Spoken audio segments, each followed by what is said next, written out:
we've got a few more signings to dive into. This offense continues to evolve as the season goes on. Welcome into Bucs Insider, presented by Hard Rock Bet Sportsbook. Casey Phillips, Scott Smith, and Brianna Dix here. We're going to be looking back at that Rams game, ahead to the Cardinals game. But before we do any of that, of course, we got to start with some of our injury updates, which this season it has felt like there have been very little good news on the injury front. But this week is one that I think that a lot of people have been waiting on for a long time. Bucky Irving will make his highly anticipated return against the Cardinals. Todd Bowles did say today that he'll be on a pitch count probably similar to what they did with Chris Godwin, and then he came out of the game good against the Rams, and they're going to increase his workload for the game against the Cardinals. Todd also said today that Jamel Dean is potentially in play to return after missing one game with the hip injury, and a couple other guys to keep an eye on this week are Ben Bredesen and Hassan Reddick. To maybe have the potential to come back. Yep. Those would all be huge. Of course, as we talk about the good news on the injury front, of course, your quarterback going down in the middle of the game is about as bad as it gets. I wanted to start with the good news. It's a holiday week. But we did get some also still potentially good news about that, especially compared to what I think a lot of us thought during the game and even on Monday. So where does it stand with Baker now that we've heard from Coach Bowles on Wednesday? Well, when you see your quarterback in a sling on the sideline in the second half, you start immediately thinking, okay, we're going to miss some time. And that could happen, but he was not in a sling today at the walkthrough.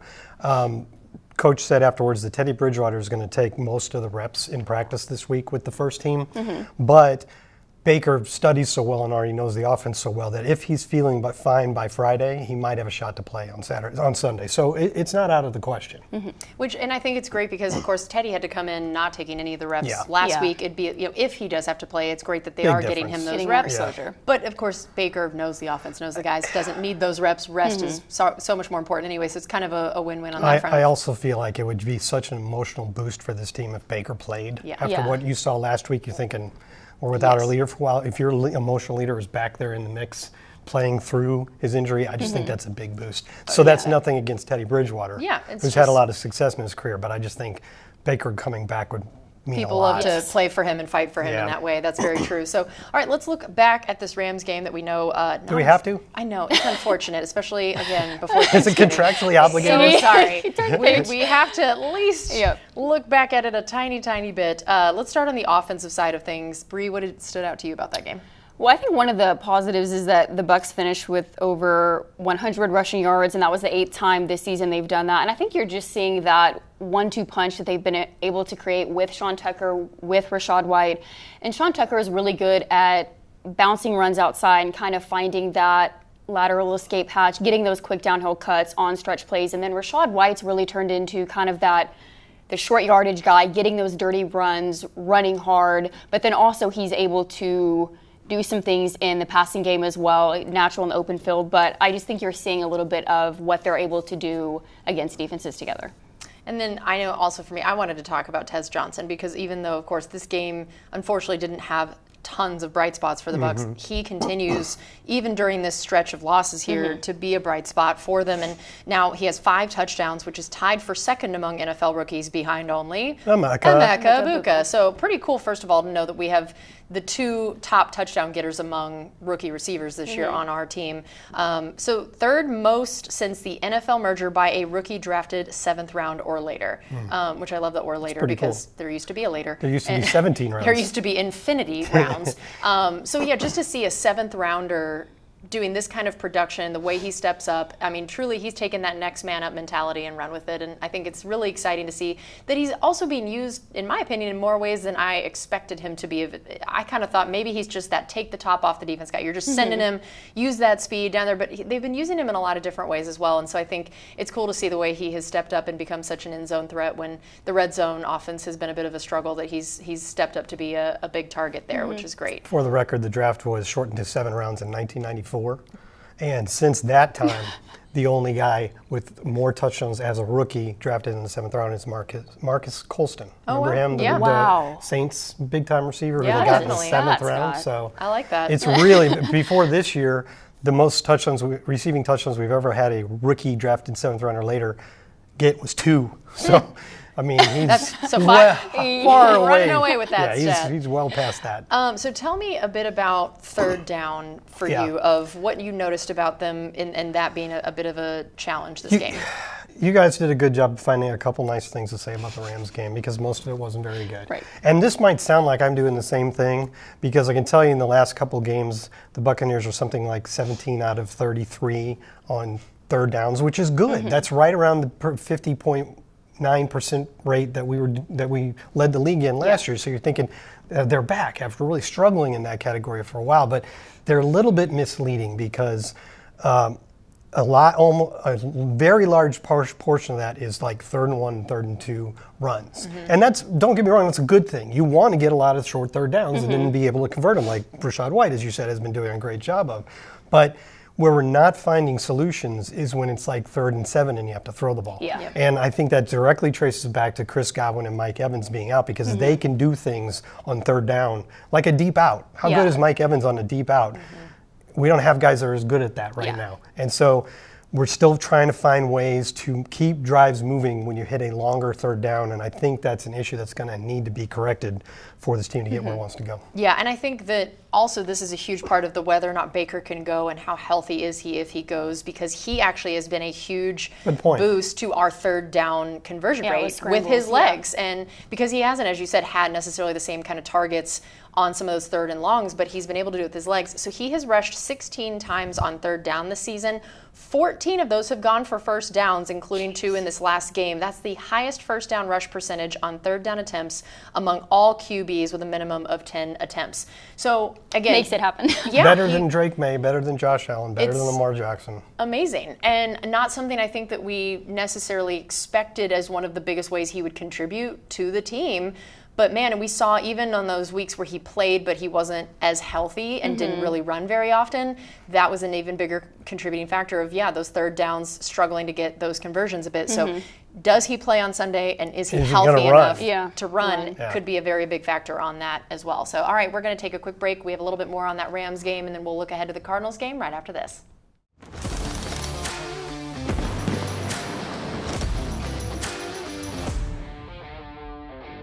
Welcome back into Bucs Insider. Casey Phillips, Scott Smith, and Bree Dix here. So continuing to look back at that Rams game, we kind of went over the offensive side of things that first segment. Now looking at the defense, Scott, I know the run defense is something Todd Bowles has been known for a long time, and it was interesting to see the approach the Rams had to trying to run or not run against us. Yeah, it was another good game for the Bucs run defense. Only allowed 70 yards and 3.7 yards per carry, and it continued a trend of really shutting down the number 1 back for the other team. Kyron Williams didn't do much at all.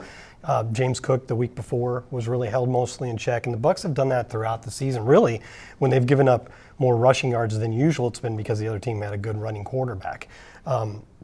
So that's good, but as you kind of alluded to there, it didn't really matter a whole lot because the Rams' game plan was clearly to throw the ball. And looking ahead at the next game against the Cardinals, I think we can see more of the same. I don't even think they will try all that hard to establish the run. For one thing, James Conner's on IR, and they have had a lot of guys on IR, and they're down to, they're starting Michael Carter, who was on the practice squad for most of the year. So they've thrown the ball. Jacoby Brissett, since he started 6 weeks ago, has led the NFL with 43.2 passing attempts per game, and over the last 3 games has averaged 50. So the run defense being great is good, but I think we're going to need to see some progress from the pass defense for that to matter this week against Arizona. Yeah, and on that side of things, the Bucs have definitely been giving up more big plays than they'd like. And it's frustrating when you can hold them so much of the time, but then just one busted play, one person out of position, one misfit run. And it's interesting to see how this has happened in recent weeks as well, that there weren't quite as many or as long against the Rams as the previous couple weeks. There were 3 completions of 20-plus yards, but there were a lot of those intermediate completions, that 15 to 19 range. Those are pretty brutal, obviously. Sometimes 2 and 3 times in a row. Yes, and it felt like fairly often on 3rd and long, which is, of course, really challenging from a, it's kind of a demoralizing situation. You've gotten them to this point. And I remember seeing a stat that was interesting. At halftime of the Bills game, the Bucs defense had only allowed plays of at least 40 yards. First 8 games total, 5. And then in a game and a half, they'd allowed 6. A shift happened at some point, and that's something Bowles has talked a lot about. The guys have really been focusing on. So I think that is going to be an important thing. Of still, they were giving up some of those chunk plays against the Rams. It did look like it got a little bit better than it had been the few weeks before that.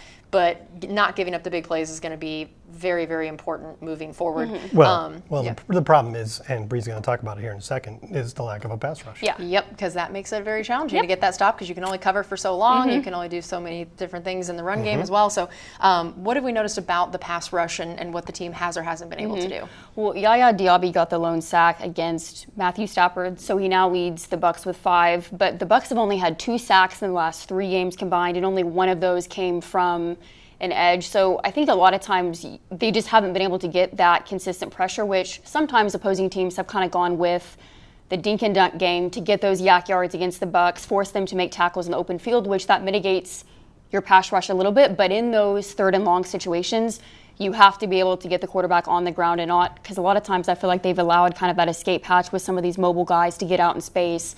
So have to be able to force the quarterback into mistakes and to get him on the ground. Yep. And I think you're feeling the effects of Hassan Reddick being out. 100%. Yeah, and especially even just they need to be able to take advantage of when we saw Vita Vea was double teamed dang near that whole game. As always. To the point, which as always, but it felt like even more, to the point where the broadcast pointed it out and talked about how it was something like at least 67% of plays. He's getting double teamed. So somebody has to take advantage. Someone needs to take advantage because that's the whole point. Even Vita it's gonna be hard for him to make plays while being double teamed. And so you've got to have some other guys step up, which is going to be important. All right, we are going to look forward to that Cardinals game right after this break.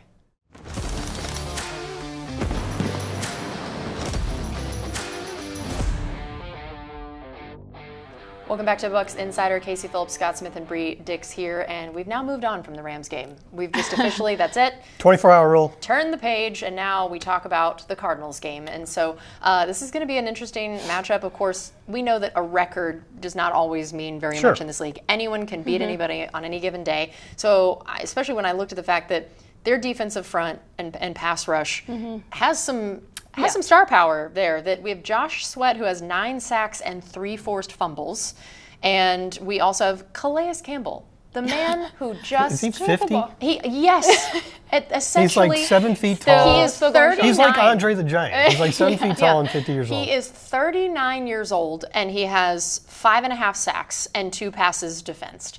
And this is what's wild to me. Our leading sacker, as you just pointed out, is Yaya with 5. That Calais Campbell at 39 has 5.5. And I'm just blown away by the level that he is still playing at. And so I asked Todd Bowles about it on our show on Monday about facing both of those guys, and specifically Calais never aging somehow. So here's what Coach had to say. Calais seems like he just never goes away. He was in Arizona when I was there, and now he's back there cleaning up, and he just knows how to make plays and play football. He's a great leader. He's a great person. He's a very good football player. But, the pass rush, not the only impressive part of their defense, that they definitely have a safety that people are probably pretty familiar with this name. Yeah, that's Budda Baker. And he's been around for a long time. He's been to 7 Pro Bowls. And he's really important to their run defense. So that's why I think he's a key player for Buccaneers fans to keep an eye on, because I think the Bucs are going to want to run the ball, right? Especially with either Teddy Bridgewater making his first start for us or a less than 100% Baker Mayfield. And also trying to get maybe Bucky back. Yeah, so the run game has been going well. Bucky's back in the mix. You would think this is a game where they want to run the ball. So Budda Baker has 5 run stuffs, which is runs where he tackled the guy for either no yards or a loss of yards, and that's a lot for a safety. And he's got 78 total tackles, about 25 of which are on running plays. So he's a big part of that run defense, and the Bucs will need to find a way to keep him out of those gaps, get some blocks on the second level to keep him from being a problem for our rushing attack. Yeah, and then on the offensive side of things for the Cardinals, I think a lot of people would assume, Marvin Harrison Jr., it's a name a lot of people know, but he is not their leading pass catcher, leading a lot of different things on the receiving front. They have quite a weapon over there. Yes, tight end Trey McBride is the engine of their offense. He's second in the league with 80 catches. Christian McCaffrey surpassed him yesterday, and then he has 7 touchdown catches. But he's a guy that, as Todd Bowles said today, he can beat safeties, he can beat corners, he can beat linebackers. He's really great in those contested catch situations, really strong hands, physical. He will hurdle over guys to gain additional yardage, really good run after catch ability. And so he's definitely going to pose a threat for the Bucs on Sunday. He's also a big fantasy game winner. Yes. Yeah, that's very true. He has probably helped a lot of people's rosters. Because he had, it was kind of funny last year. I'm sure he didn't find it very humorous, but he had 111 catches last year, but only 2 touchdowns. That's crazy. So it kind of limited his fantasy potential. So now that he's got 7 this year, he's probably winning a lot of games for a lot of teams at the tight end position. That's kind of hard to fill. And you know they're probably going to target him a fair amount because of the fact you do have your backup quarterback in. That feels like kind of a safety net type of thing. So and the Bucs have struggled a little bit against, and we just saw last week especially over the middle Parkinson. of the field. Yep. So that's interesting. I would just now the one thing I would say about it though is his per catch average is not bad for a tight end, but it's a little under 10, and so you could see a scenario where you just. It's kind of like some of our games against Christian McCaffrey. He's going to get his. You just see if you can limit it as much as possible because, 6 catches for 60 yards wouldn't kill you, probably, right? Right, yeah. Well, and something else going on in this game that's not necessarily part of the matchup, but is a very exciting part of it, is we have a Ring of Honor induction that Mr. Simeon Rice is going into the Ring of Honor, which is going to be well-deserved. Very well-deserved, and it's going to be so fun to watch. I mean, I don't know if people remember, but his press conference was one for He's a good talker. ages. So I can't wait to hear his speech. Just such a beloved part of this organization for so long and meant so much. And I've loved hearing how all of his teammates are so quick to talk about how important he was. He doesn't get the hoopla sometimes that some of your, especially when you have that many Hall of Famers on your team, and he unfortunately has not gotten to that point, even though we're continuing to try to push for that. We all believe he deserves that. But they all said he was kind of the missing piece to that Super Bowl team. He had 101.5 sacks from 98 through 2005, an 8-year span, so almost a decade, which led the NFL. And that's usually enough to get you in the Hall of Fame. And he's got 122 sacks overall. I don't know what more there is to say. I feel like he's definitely deserving of the Hall of Fame, but he's obviously deserving of the Ring of Honor, and it's going to be great to see him go in there. And think about the playoffs. When you're talking about the last piece of the puzzle, he played 5 playoff games for us and had 7 sacks. That's incredible. Wow. He not only piled up the sacks, but he had them in clutch moments. And his sack on the who do we play? The Raiders' first drive of Super Bowl 37 was one of the key defensive plays of the entire game. It's incredible. I love that. All right, we're going to take one more break and come back with our final segment in just a minute.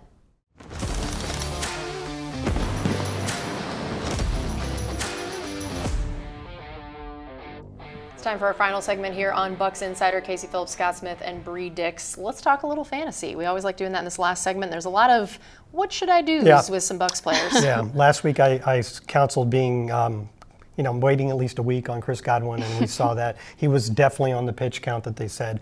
I would apply the same lesson here to Bucky Irving because he's apparently also going to be on a bit of a pitch count, and there's 2 other pretty decent backs to share time with. That said, this kind of depends on the makeup of your team. If you don't have a good third back and you want to put a guy in the flex, I wouldn't be too scared of that because Chris Godwin, they could say we're going to play him 25 snaps. If Bucky goes in there and is immediately good and has a hot hand, they'll probably play him a little more than they originally anticipated. So it's not the most comfortable play, but it's not the worst idea in the world if you're kind of in a bind. Well, we also wanted to highlight, of course, it's Thanksgiving week, and one of the best events of the year just happened this week. Tell us about it. The Bucs and Publix continued the annual tradition with the 19th turkey time with the offensive line. Isn't that incredible? So many. So the Bucs offensive line distributed over 1,000 Thanksgiving meals to underserved families in the Tampa Bay area, and it's funded by the Bucs offensive line and the offensive line coaches Kevin Carberry and Brian Picucci.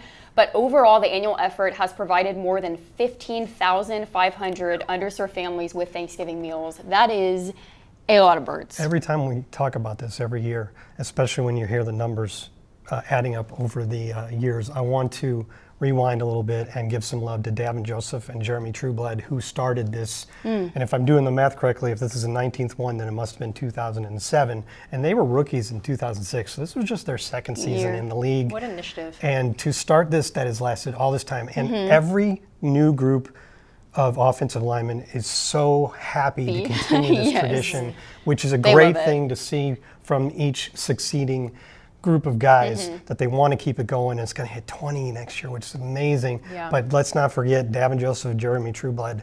Thank you so much for starting on this. Yeah, I love that. I love that and of course, the guys were asking about that yesterday. They were asking me, like, wait, how did this start? And it was cool to be able to, like, possible relay they haven't heard of those guys. Yeah, that they don't even know. So it's been going on that long. But, man, what a legacy to leave, not just on the field, but off the field, which is what so many of our Bucs players are about, and we love that. Well, thank you so much for being with us. We hope you have a wonderful and safe and fun holiday, and we'll see you next time right here on Buccaneers Insider.